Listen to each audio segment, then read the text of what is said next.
Okay, welcome back to the channel, another pier fishing video, and in this one we're going to focus on the two main jigging techniques covered in my single jig virtual lesson, the tight lining method and the free fall jig.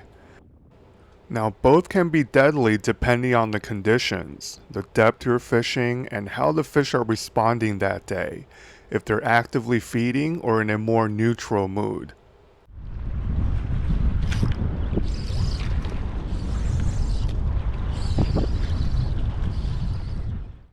But first, a little housekeeping while I deal with this cocktail blue. All blades are back in stock on the website cookingandfishing.com, and Kevin over at Tall Candy Jigs made up some larger jig heads with 4/0 Gammy 604 jig hooks instead of the 3/0 that comes with the original Gammy jig heads. They come in both 1/4 and 3/8 ounce for those of you who wanted a slightly larger hook gap, and they also come in some pretty colors. So I'll leave links to everything down in the description, but his website is tallcandyjigs.com. I've been using his tog jigs for a very long time, and he does impeccable work. Instead of 19, yeah. There's not really a lot of meat on them at 18 inches. Not really. I mean, that's how it is. You know, that Jersey bullshit regulations.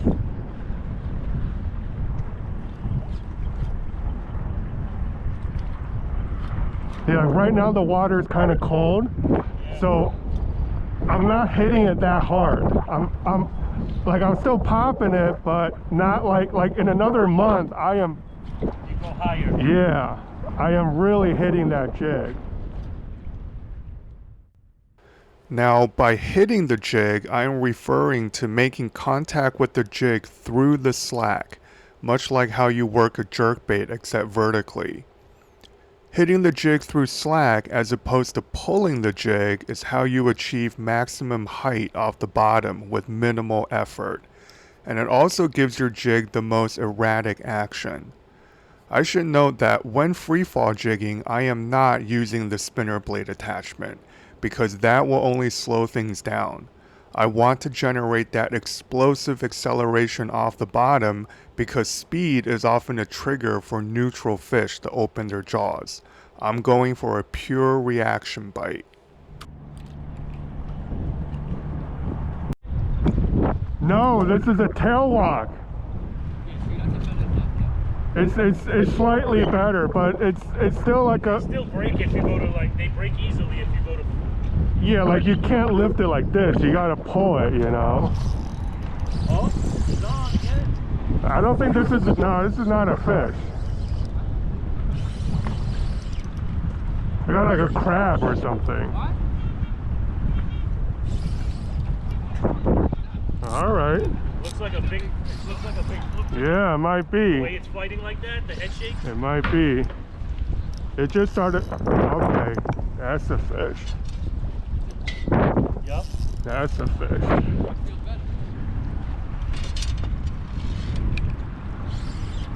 You gonna net your own fish or you? Yeah. All right. It's like a challenge, you know.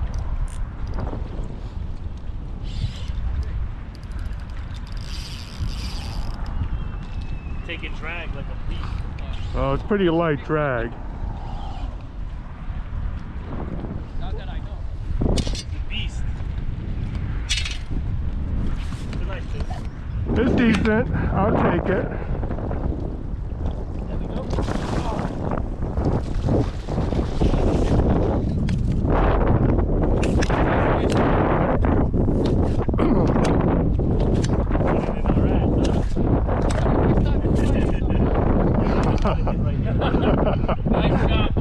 Thank you. I'm gonna measure it and then. Yeah, that fish totally faked me out. Didn't fight at all to start with. Probably gave him a concussion from that hook set. And by the way, shout out to Paul, TJ, Marty, that whole crew. Nice guys who fish hard but doesn't take anything too seriously. Definitely a pleasure sharing the pier with folks like that. And there you go. First fluke of the day, almost 22 inches. I'll take it. I'm not going to catch many, but most of them will be keepers this trip.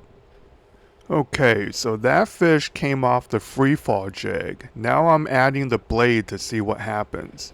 The current started slowing down a bit, so even though it's fairly deep off this pier, probably close to 20 feet at the end of the cast, as long as I'm casting up current, I could get this thing down there without any issue. And just a note on freefall jigging, I primarily use that jigging method when fishing deeper, more vertical water. A pier like we're on today, from a boat or kayak, fishing an inlet, that sort of thing. From a beach, I am generally using the tight lining method you're about to see here.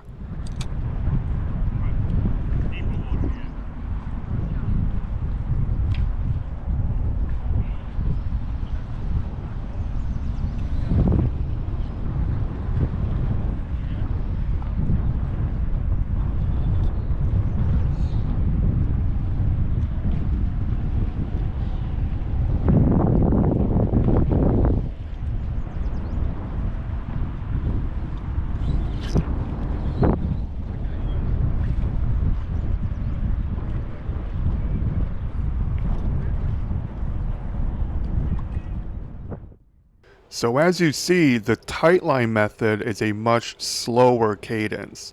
I am not hitting that jig through slack. I'm not trying to generate much height or speed.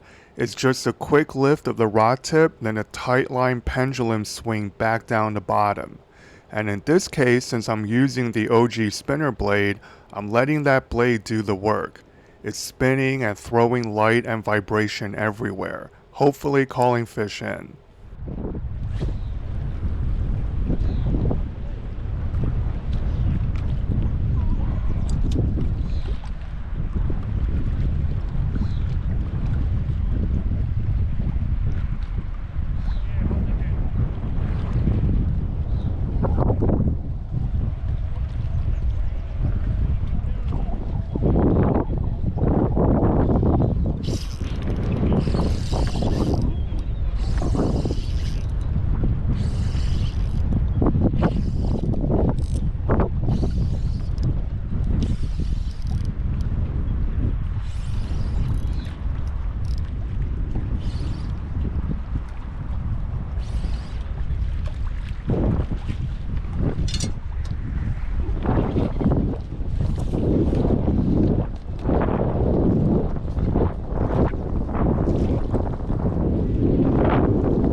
If it was smaller, I would offer to give it, but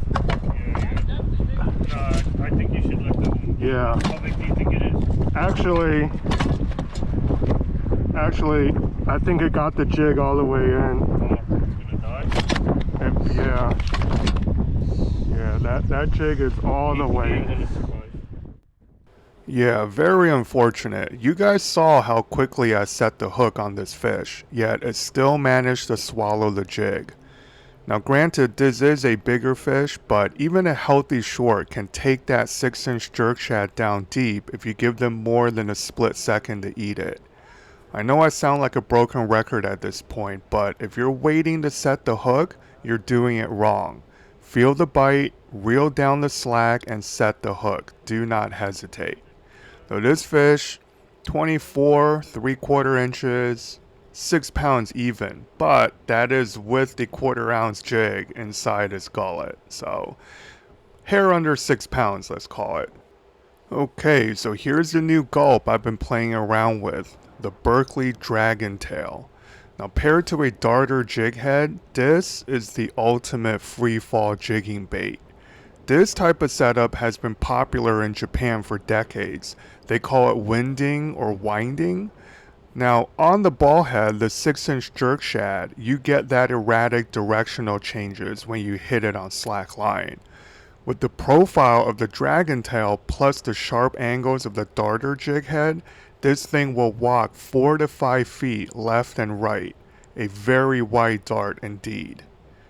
Now my feeling is this won't ever replace the 6-inch jerk shad. That profile is simply too versatile. But once the water is properly warm and you're fishing deep, the dragon tail darter head combo will really shine.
So, first short of the day. Now notice when I set the hook while freefall jigging, I often take a couple steps back.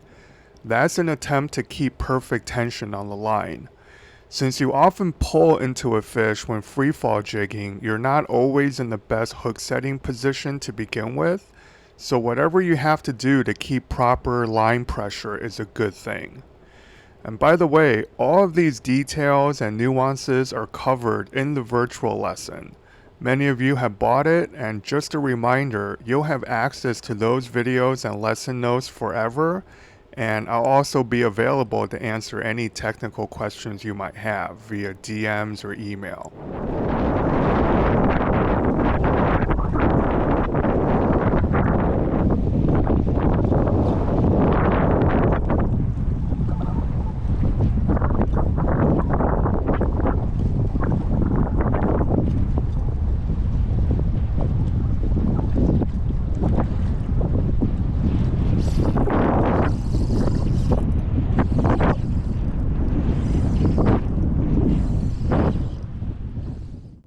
So quick note on gear, I'm using the Stee 76 AGS paired to the Vanquish 3000 MHG, PE1 X braid to a 14-pound Sunline Sniper leader. And yeah, at this point I'm still waiting for my replacement unhook'em tool to arrive in the mail, and what a pain in the ass not having it for fluke fishing. Having to dig around with pliers is for the birds. In any case, the count so far on this short trip is 2 keepers and 2 shorts. I'm determined to catch a keeper on this Gulp Dragon Tail, so let's see how that plays out.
And there it is, my limit achieved. By the way, I am very happy with this tailwalk net so far.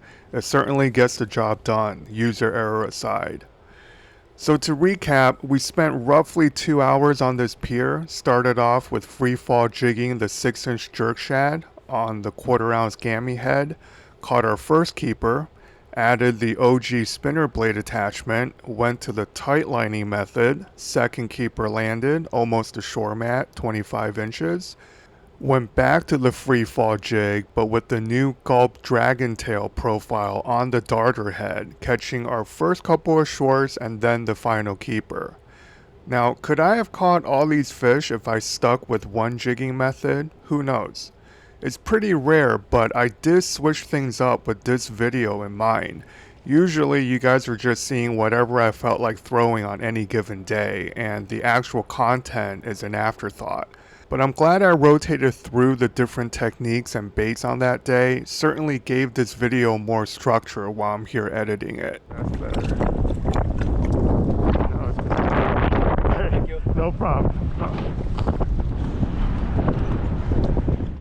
Okay, I hope you guys found that helpful. Tight lines, and I'll catch you on the next one.